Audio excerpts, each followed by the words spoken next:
Hello दोस्तों, आशा करता हूँ कि आप सब लोग स्वस्थ होंगे। तो आज हम बात करते हैं उत्तराखंड के जो डीएलएड एग्ज़ाम है जो 30 नवंबर को होने वाला है। तो उसका जो सिलेबस है वो क्या क्या हो सकता है। तो पहले तो मैं आपको बता देना चाहता हूँ कि इसका जो उत्तराखंड की वेबसाइट में, ऑफिशियल वेबसाइट में कोई भी सिलेबस पैटर्न नहीं दिया गया है। आज जो हम लोग आपस में मिलकर डिस्कस करेंगे, ये हम सिलेबस उन टॉपिक्स पे डिस्कस करेंगे जो 4 से 5 पेपरों में आ चुके हैं। ठीक है। तो सबसे पहले अगर हम बात करेंगे मैथ्स की, तो देखिए, पहले तो आप एक चीज समझ लीजिए कि जो जो हम आज टॉपिक्स के नाम लेंगे, आपको इनको बिना देखे तो नहीं जाना है। एटलीस्ट देखना ही देखना है आपने इनको। अब क्योंकि हमने ये चीज इसमें जब बनाया था, इस पैटर्न को देखा था, तो ये चीज की तो संभावना थी कि हर टॉपिक्स में से एक न एक या दो या तीन क्वेश्चन तो आते ही आते हैं, 4 या 5 बार के अनुसार में। तो आपने भी ये जब पेपर सॉल्व प्रीवियस ईयर करे होंगे, तो आप भी ये कहीं ना कहीं शायद समझ गए होंगे। तो हम इन्हीं को ही डिस्कस करते हैं, इन टॉपिकों को ही डिस्कस करते हैं कि जिनको बिना देखे तो आपने एग्जामिनेशन हॉल के अंदर जाना ही नहीं है। तो अगर हम बात करेंगे मैथ्स की, तो मैथ्स में आपको रेशियो एंड प्रपोर्शन, ये टॉपिक ऐसा है जिसके 2 या 3 क्वेश्चंस आते ही आते हैं। ये आपको करके जाना है, देख के जरूर जाना है इसके। एरिया एंड पेरीमीटर्स, ये भी आपको देखना है। एचसीएफ एंड एलसीएम, ये आपको देखना है। प्रॉफिट एंड लॉस, 3 से 4 क्वेश्चन आते हैं इसमें। लाइन्स एंड एंगल, अगर आप 2-3 साल के पेपर को उठा के देखेंगे 2-3 बार के, तो कहीं ना कहीं आपको 4 से 5 क्वेश्चन दिखे होंगे। लाइन्स एंड एंगल, जैसे कि ट्रायंगल बना होगा, इसमें एंगल फाइंड करिए, या सप्लीमेंट्री एंगल को फाइंड कर बताइए, या कॉम्प्लीमेंट्री एंगल को फाइंड करके बताइए। एचसीएफ एलसीएम भी उसी प्रकार से है कि दो संख्याओं का एचसीएफ एलसीएम इतना है, अगर पहली संख्या इतनी है तो दूसरी क्या है, या एचसीएफ निकालिए इसका इसका इसका। तो कहीं ना कहीं हमने ये पाया है कि ये एचसीएफ और एलसीएम से भी 2 या 3 क्वेश्चन तो बनते ही बनते हैं। और लाइन्स एंड एंगल्स आपको मैंने बता दिया। एवरेज, एवरेज से आपको क्वेश्चन बनते ही बनते हैं। जैसे या तो इससे पहले वाले पेपरों में आपने देखा होगा, उसने दिया होगा कि राम, श्याम, मोहन 3 लोग हैं, इनके औसत इतना है, तो ये निकालिए योग। ये या तो आपको दे देगा 3-4 नंबर दे देगा, इनका मीन मोड मीडियन फाइंड करना आपको बता देगा। तो एवरेज के कहीं ना कहीं 2 या 3 क्वेश्चन तो आपने मतलब देखने ही देखना है एग्जाम में। जैसे कि 17वीं पारी, एक खिलाड़ी के 17वीं पारवी का औसत इतना है, 18वीं पारी में उसने इतने रन बनाए। तो इस टाइप के क्वेश्चन आपने एवरेज टॉपिक को देखना है। और डाटा इंटरप्रिटेशन, ये आपने देखना है, जिसमें आपका ग्राफ या पाई चार्ट या कुछ भी आ सकता है। उसमें 5 क्वेश्चन उससे बनते हैं। परसेंटेज आपने देखना है कि परसेंटेज से क्वेश्चन तो 3-4 तो आने ही आने हैं आपका परसेंटेज से। जैसे कि सिंपल वाला कि 35% ऑफ 29 इंटू इतना एक, या इसको परसेंटेज इसका इतना आ रहा है। या अगर अगर यही क्वेश्चन डाटा इंटरप्रिटेशन में आपका आता है, तो आपको परसेंटेज में कन्वर्ट करना, डेटा को इतना पता होना चाहिए आपको। तो परसेंटेज कहीं ना कहीं एक बहुत महत्वपूर्ण भूमिका निभाता है मैथ्स के लिए। नंबर सिस्टम, एक क्वेश्चन इसमें आता है रोमन नंबर से कि रोमन नंबर्स में इसको क्या लिखते हैं, इसको क्या लिखते हैं करके। और प्रॉब्लम रिलेटेड टू एजेस की, राम की आयु इतनी है या श्याम की आयु इतनी है, तो 10 साल बाद इनकी आयु कितनी होगी, एक।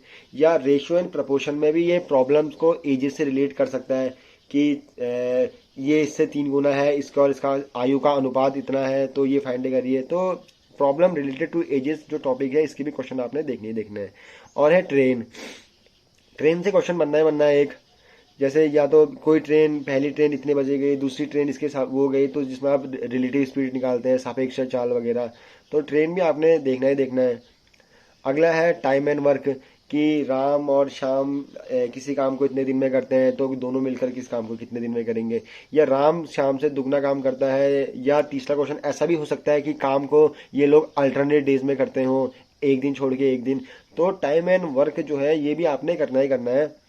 या टैंकी वाला भी, कोई टैंकी किसी ने इतने घंटे में भरती है, अगर 3 पाइप लगा दिए जाए तो कितने घंटों में भरेगी। या एक पाइप लीक होने के कारण पानी बाहर बाहर आ रहा है, तो अब कितने घंटे में भरेगी। तो ये जो टाइम एंड वर्क है या पाइप्स है, ये तो क्वेश्चन आपने देखना है। 2 क्वेश्चन तो लगभग आने आने हैं। एक है सिंप्लीफिकेशन, कि लंबा सा आपको दे देगा, सिंप्लीफाई करो। या क्यूब रूट, जैसे ए क्यूब प्लस बी क्यूब को आपको जो जो जैसा आप लोग सिंप्लीफाई करते हैं उसे। तो इस पैटर्न से आपको मैथ्स के इतने टॉपिक्स तो आपने मैंडेटरी हैं, जरूरी हैं, जो आपने बिना देखे तो मेरे हिसाब से नहीं जाने चाहिए एग्जामिनेशन हॉल में। इनको मैं एक बार रिपीट कर देता हूँ। Ratio and proportion, area and perimeter, HCF LCM, profit and loss, lines and angle, average, data interpretation, percentage, number system, problem related to ages, train, time and work, simplification. ये वो topics हैं जिनसे आपको मतलब जो आपको करने ही करना है, इनके मतलब अच्छी सी प्रैक्टिस 10-10, 20-20 क्वेश्चन आप इनके कर सकते हैं आसानी से। इससे आप ही का फायदा होगा बहुत ज़्यादा। और मैथ्स के बाद हम पहुंचते हैं रीजनिंग में। रीजनिंग में जो हमने पैटर्न फाइंड किया है प्रीवियस ईयर के क्वेश्चंस को देखते हुए, वो है पहला है रिलेशन। जैसे कि एक क्वेश्चन उसका आता ही आता है कि इसने उसकी फोटो की ओर इशारा करते हुए कहा कि ये मेरे इसके बेटी है, इसके दूर के रिलेशन है। तो ये एक क्वेश्चन जो रिलेशन टॉपिक है उसका आएगा ही आएगा। कोडिंग एंड डिकोडिंग आना ही आना है, 6 से 7 क्वेश्चन। जैसे कि आपको शेप को कोड करना पड़ेगा, या जो सीरीज होगी उसको, या जो अल्फाबेटिकल सीरीज दी होगी उसको कोड। तो कोडिंग एंड डिकोडिंग आपको देख के जाना ही पड़ेगा। अगला है डायरेक्शंस, जिसमें ईस्ट वेस्ट नॉर्थ साउथ, ये आपको गौर करने पड़ेंगे कि यहाँ से 10 मीटर चलता है, फिर बायां मुड़ता है, फिर दायां मुड़ता है, फिर नीचे जाता है। ये या तो वो ये बोल सकता है कि घर से पूरब की ओर निकला, पश्चिम की ओर निकला। तो जहाँ आप हाइपोटेनियस को फाइंड करते हैं कि हाइपोटेनियस इसकी डिस्टेंस कितनी होगी, तो ये आपको डायरेक्शंस रीजनिंग का टॉपिक देखना है।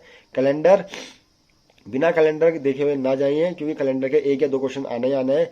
जैसे कि तीसरे शनिवार को ये था, तो पहले हफ्ते के रविवार, पहले हफ्ते में इतनी तारीख को कौन सा दिन था।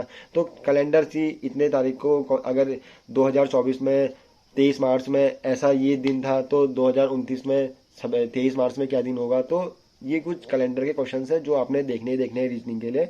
नंबर सीरीज आपको देखना बहुत जरूरी है। अगला है क्लॉक, कि क्लॉक में आपको देखना पड़ेगा कि एंगल कितने डिग्री का बन रहा है। या क्लॉक में एक एंगल से ही आता है इसमें क्वेश्चन कि इतने बजे कितने डिग्री का कोण बन रहा होगा।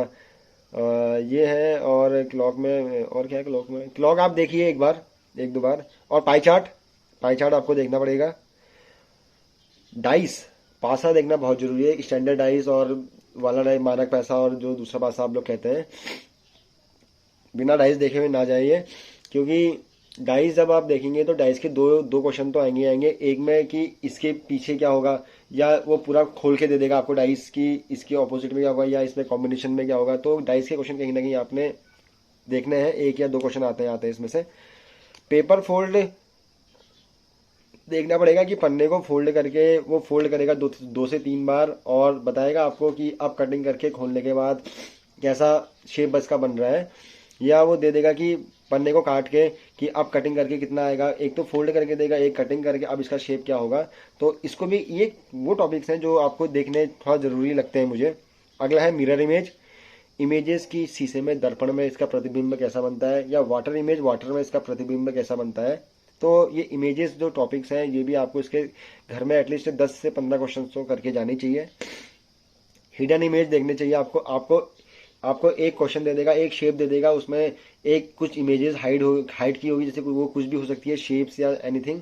तो उसके बाद 4 ऑप्शन देगा, कहेगा कि इसकी जैसी आकृति छिपी हुई इन चारों में से किसमें छुपी हुई है। तो आपको फाइंड करना पड़ेगा। तो ये हिडन इमेजेस वाला टॉपिक आप देख लीजिए।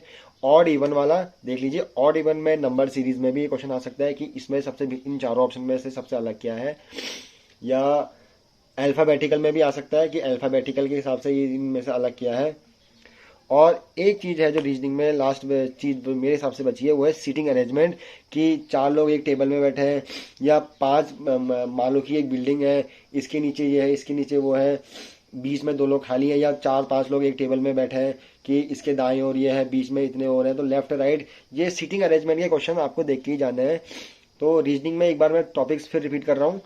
रिलेशन वाले, coding decoding, directions, calendar, number series, clock, pie chart, dice, paper fold, mirror image, water image, hidden image, odd even और सीटिंग अरेंजमेंट। तो मुझे लगता है ये वो टॉपिक्स हैं जो आपको बिना देखे तो नहीं जाना चाहिए। तो अगर ये आप कर लेंगे तो बेहतर होगा नंबर मैक्सिमम से मैक्सिमम अचीव करने के लिए। तो ये मैथ्स के और रीजनिंग के तो हमने बात कर ली। अब हम बात करते हैं जीके की। जीके में आपको लुसेंट, मैंने आपको गाइड किया था कि लुसेंट और उत्तराखंड की परीक्षावाणी ये तो आपने देखनी है। जैसे कि उत्तराखंड में आप हिस्ट्री देख लेंगे उसकी, ज्योग्राफी, ज्योग्राफी में कि कौन सी चीज़ कहाँ लोकेटेड है, जैसे गुम्बद दरवाज़ा कहाँ है, या ये फेमस चीज़ कहाँ पर है, ये क्या है। तो और ज्योग्राफी में कि ये खनिज पदार्थ कहाँ कहाँ पाए जाते हैं, या नेशनल और इंटरनेशनल दोनों, जैसे कि इसका जैसे कोई मिनरल है, इसका भंडार कहाँ पर सबसे ज़्यादा कहाँ पर को है, या जैसे ये क्या कहते हैं, यूरेनियम का सबसे ज़्यादा भंडार कौन सी कंट्री में है, या इस ज्योग्राफी के आपको देखने पड़ेंगे। पॉलिटी 6 से 7 क्वेश्चंस आपके आने ही आने हैं, इसको आप मान लीजिए। 6 से 7 क्वेश्चंस आपके पॉलिटी में आने ही आने हैं। तो पॉलिटी को आपको देखना बहुत जरूरी है। जैसे संविधान से आप देख सकते हैं कि इसमें इस आर्टिकल में क्या क्या है, इसमें क्या क्या है, और अमेंडमेंट 42 अमेंडमेंट में क्या क्या चीज़ें हुई है, या फंडामेंटल राइट्स हमारे कहाँ कहाँ हैं, और फंडामेंटल ड्यूटीज़ हमारी कहाँ कहाँ हैं, या 51 में क्या क्या है, और पावर्स ऑफ प्रेसिडेंट क्या है, और पार्लियामेंट्स किन किन चीज़ों को किन किन चीज़ों से मिलके बनती हैं, क्या वो लोकसभा या राज्यसभा ही है, या वो लोकसभा राज्यसभा या राष्ट्रपति तीनों में है, या जैसे और बाकी पार्लियामेंट्री रिफॉर्म कब आया, ये सब कब आया। तो पॉलिटी कहीं ना कहीं 6 से 7 क्वेश्चन कवर आपका करती है। इसको आपको थोड़ा देखना पड़ेगा। ल्यूसेंट में आपको सब मिल जाएगा जब आप पॉलिटी का पार्ट खोलेंगे तो। और जैसे केमिकल नेम कि इसका केमिकल नेम क्या है, जैसे सोडियम बाई कार्बोनेट हो गया, या ग्लूकोज हो गया, या इस टाइप की चीज़ें हो गई, ये आपको देखनी पड़ेगी। ल्यूसेंट में आपको यही चीज़ें हैं। 2 से 3 बार रीडिंग कर लीजिए ल्यूसेंट की किताब की, मेन जो आपको लगता है तो सफिशियंट है। पॉलिटी 6 से 7 नंबर की कवर होगी। पिछले बार भी 6 से 7 नंबर की कवर हुई थी, उसने पिछले बार भी 5 मार्क्स की तो कवर हुई थी। तो ये देख लीजिए आप। उत्तराखंड में आपको जो परीक्षा वाणी है उसमें क्रांतियाँ आप देख सकते हैं, या ये चीज़ कहाँ कहाँ है, जैसे कि ये बागेश्वर में आपका मैग्नीशियम की ये माइंस ये है, और लखुडियार कहाँ है, और क्या क्या क्रांतियाँ हुई, कौन कौन से रेवोल्यूशनरी थे। तो ये सब आप देख लीजिए। और अगला है करंट अफेयर्स। करंट अफेयर्स के भी 8 से 10 सवाल आएंगे। पैरा ओलंपिक्स जैसे अभी चल रहा है, या अभी ये उत्तराखंड के जो क्रिकेट में उधम सिंह नगर फर्स्ट आई है। तो करंट अफेयर्स आपको 8 से 10 क्वेश्चन रिकवरी आपकी होगी। तो हाँ, 4 से 5 महीने का करंट अफेयर्स आपका देख लीजिए। ल्यूसेंट्स की आप एक बार पॉलिटी जरूर देखना लेकिन, और हिस्ट्री ज्योग्राफी ये सब भी। तो जीके का भी आपका लगभग हो ही गया है। ल्यूसेंट बुक आपको सिर्फ 3 ही चाहिए। एक चाहिए आपको ल्यूसेंट, एक चाहिए आपको परीक्षावाणी, और एक करंट अफेयर्स की पतली सी कोई भी 10-15 रुपए की आप ले सकते हैं, वो आप ले लीजिए, देख लीजिएगा। और ठीक है, ये देखिए। और अब बचा टीचिंग एप्टीट्यूड। टीचिंग एप्टीट्यूड आपने अगर 5 प्रीवियस ईयर पेपर के भी लगाए होंगे तो मेरे हिसाब से आपकी इतनी समझ बन चुकी होगी कि आपको ज़्यादा उसमें देखने की ज़रूरत नहीं है। वरना किताब का नाम मैंने आपको बताया था, तो इतना इनफ है बस। तो ये जो हमने डीएलएड का सिलेबस अभी डिस्कस किया उत्तराखंड का, तो ये तो आपको करके ही जाना है, क्योंकि ये आपने देखे होंगे, ये सब वही टॉपिक्स हैं जिन्होंने प्रीवियस ईयर पेपर देख लिए हैं। तो वो तो ये समझ के होंगे कि ये इनमें से क्वेश्चन तो अभी तक 100% ही आए हैं। तो देखिए और कोशिश करिए, और आगे को क्या होता है करके। ठीक है, आज के लिए ये इतना ही वीडियो बनाते हैं, और आशा करता हूँ कि आप सब लोग तैयारी अपनी अच्छे से कर रहे होंगे। तो ऑल द बेस्ट।